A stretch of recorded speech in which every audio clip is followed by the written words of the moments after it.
Before I get into my list of the worst movies of 2019, I just want to say I did not see Cats. So if you're wondering where that movie is, it's just that I didn't see it. And after what I've heard and what people have told me, and just from looking at the trailer, I'm sure it's the absolute travesty that people say it is. But I can't really, to be fair, put it on the list if I haven't actually seen it. But that's okay because there's plenty of other terrible movies that I got to put on instead. Starting off my list is The Goldfinch. The Goldfinch is my favorite kind of cinematic disaster, a movie that sets itself up to hit a grand slam only to send a foul ball bouncing into the dugout. Following a young man and a stolen painting that he took from an art museum after a terror bombing, this clusterfuck of a literary adaptation ironically feels like an explosion as it tries to make emotional and logical sense of itself. Unable to make you care about its list of flat characters or find a consistent tone, The Goldfinch is fascinating for how ludicrous it becomes over the course of its excessive 149-minute runtime. It's a very confused movie with a major identity crisis as it tries and fails to unravel its knotted up slinky of a narrative that switches from an existential period set coming of age drama to a half-baked crime thriller in the third act, giving the film one of the biggest cop-out endings I witnessed all year. Despite being based on an award-winning book, The Goldfinch was obviously better suited for the page than it was for the screen. Number 9 is Aladdin. From the wonderful cash-grabbing world of Disney comes the worst live-action remake of an animated classic yet. While Dumbo and The Lion King were no winners, I didn't despise them as much as I did Guy Ritchie's Aladdin. Aside from 2016's The Jungle Book, a movie I felt outdid its 1967 counterpart, the live-action Disney films have been the movie equivalent of imitation cheese. Maleficent and Cinderella were okay, I guess, but neither hold a candle to the originals. Aladdin is a magicless, charmless shell of the movie it's based on, and although Will Smith's role as the genie helps out a little, he doesn't even register when compared to the voice work of Robin Williams, who immortalized the character back in 1992. The new covers of Alan Menken's recognizable songs are the epitome of lame, and the acting is absolutely terrible. The people who play Aladdin and Jasmine in the theme parks could do about as good of a job as the two actors in this film. Disney has plenty more remakes set to come down the assembly line, and Aladdin marks the low point of this slipshod crusade. Number 8, Wonder Park. I'm calling Wonder Park the worst animated film of 2019 only because I didn't see Arctic Dogs or the Playmobil movie. Yes, that's something that exists now. A cheap-looking, annoyingly over-cute noise box of a movie, Wonder Park is about a young girl who gets sucked into a magical theme park world based on an imaginary concept she made with her sick mom. It's obvious the creators of this movie tried, but every time it reaches for the heartstrings, it just feels like it's ripping off a Pixar film. There's barely a movie inside of Wonder Park as it jumps from one obnoxious and loud set piece to the next. The voice work is generic, and the animation looks like something you'd find for $1 at a Redbox rental kiosk.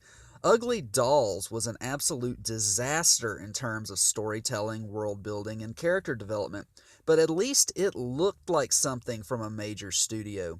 Based on the plasticky look of the visuals in Wonder Park, I never would have guessed that this came from the same studio that released Rango and the SpongeBob SquarePants movie. It's no emoji movie, but Wonder Park is not a wonder to behold either. Number 7, The Haunting of Sharon Tate. What would happen if you made a Z-grade slasher film that fictionalizes the Sharon Tate murders, where the group of real-life victims successfully fight off their killers, added on a haunted house extension, and, now this is the real kicker, got Hilary Duff to play the lead? This sounds like a joke, but I'm dead serious that this is the premise to one of the most offensive low-budget horror flicks of the decade. Rising star Sharon Tate, who was slain in the late 1960s along with some friends at the home she shared with then-husband Roman Polanski by members of the Manson family cult, gets her tragic true story shat on by an exploitational hack who doesn't know the meaning of the phrase bad taste. There are good horror movies based on real events, the Snowtown murders and the two Conjuring films, for example, but what this movie does is downright disrespectful. Not only that, the movie as a whole is a shock free exercise in amateurism full of first year film student techniques, embarrassingly bad acting, and even some moments of cutesy on the nose dialogue forged out of hindsight. I find it interesting that both one of the worst and one of the best movies I watched in 2019 both involved changing details involving this horrific incident. The difference is that one of them was at least respectful to Sharon Tate. By the way, the director Daniel Farrens has already released a movie about Nicole Brown Simpson, so I guess I haven't been offended by this guy's work for the last time. Number 6, After. Probably the most uncomfortable, poisonous, and poorly timed teen romance I've ever seen. After is worse than the average cliched young love flick. The two leads have a forced, non existent chemistry. The acting is unremarkable. The plot is generic. The soundtrack is dreadfully cringy.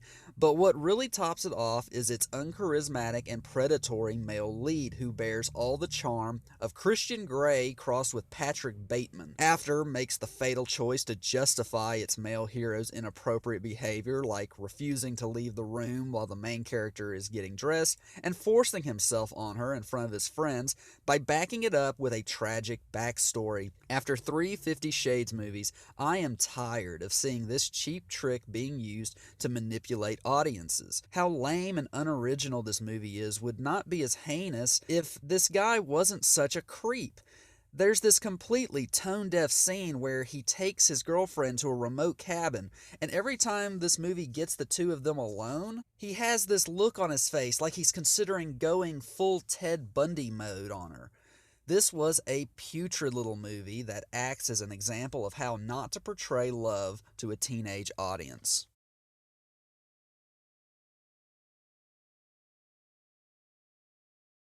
Number 5, Jexy. While 2013's Her was a well thought out movie about our dependence on technology and what it would be like if AI could learn to love, Jexy is a sorry comedy skit lengthened to almost 90 minutes. Where Spike Jonze used sex as a way of exploring the need for human connection, the screenwriters and filmmakers behind this shit show use it to point out how charger cords kind of fit together like male and female genitals. Ooh, how very clever and observant of you.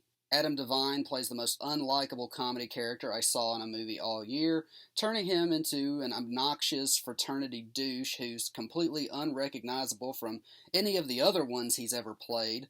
The movie as a whole looks cheaper than a YouTube video, and whatever message about millennials and their phones it has gets lost in its chaotic rom-com setup that turns into a mean-spirited trip about a guy being bullied then stalked by an Alexa ripoff voiced by Rose Byrne. I think I did laugh once or twice at this movie during one of the scenes with Wanda Sykes, which just proves what's wrong with it. When Wanda Sykes is your high watermark, you know you're in trouble. Number 4, Replicas. Replicas was the first movie on this list that I saw in 2019, and as a result, I can barely remember much about it after almost 1 year. This Keanu Reeves thriller about a man who clones his family after they die in an accident is the modern equivalent of the 50s sci-fi camp the comics on Mystery Science Theater 3000 would make fun of. There are times this movie verges on becoming a screwball comedy, with moments I couldn't tell were intentionally being funny or not. Overall, it's just forgettable schlock without a molecule of the intelligence found in movies like Ex Machina. Number 3, The Intruder. What else do you expect from the same guy behind that tasteless debacle Traffic from 2018? Dennis Quaid plays a former homeowner who begins harassing the house's new residents after they move in. Like Replicas, there are parts of this movie that make it feel like it was supposed to be a comedy. There's even a scene where Quaid is purposely reenacting the bathroom door scene from The Shining, giving it this weird split personality of a home invasion thriller and a parody film by way of the Wayans brothers. When this sort of thing happens, it's usually not because the filmmakers are trying to be clever, but because they're incompetent. While this movie is not as offensive as Traffic, it is just as boring, unoriginal, burnout, and even more ridiculous. Number 2, Serenity. In 2019, Serenity became a lot of people's new favorite guilty pleasure. What starts out as a wonderfully bad and over-the-top 80s style erotic thriller eventually goes completely bonkers with an absolutely preposterous twist that you may not believe even if I told you. One of the best worst things I've ever seen. This is a so bad it's good treat that I don't want to discuss further for the risk of spoiling it. Seriously, just go and watch this movie for the most off-the-wall twist you've ever seen. You'll know it when you come to it. And number one, the worst movie of 2019, despite of all the garbage I saw this year. This one I had to pick as the worst just because of how shocked I was at how bad it turned out to be. And that movie is Domino. The worst movie I saw in 2019 was made by one of the former greats, Brian De Palma, who made several beloved classics of the 1970s, 80s, and 90s. I sat through this convoluted crime thriller dumbfounded and unsure of what I was witnessing. Devoid of any style, direction, or originality, Domino marks a low point of creative vision for a veteran director. While his fellow auteurs like Scorsese, Tarantino, Joon-ho, and Almodovar evolved as filmmakers in 2019, De Palma seems to have slipped backwards. Now, I'm aware that this movie went through production hell and has been sitting on the shelf for some time now, as suggested by the ISIS-based plot. Yeah, that's still relevant.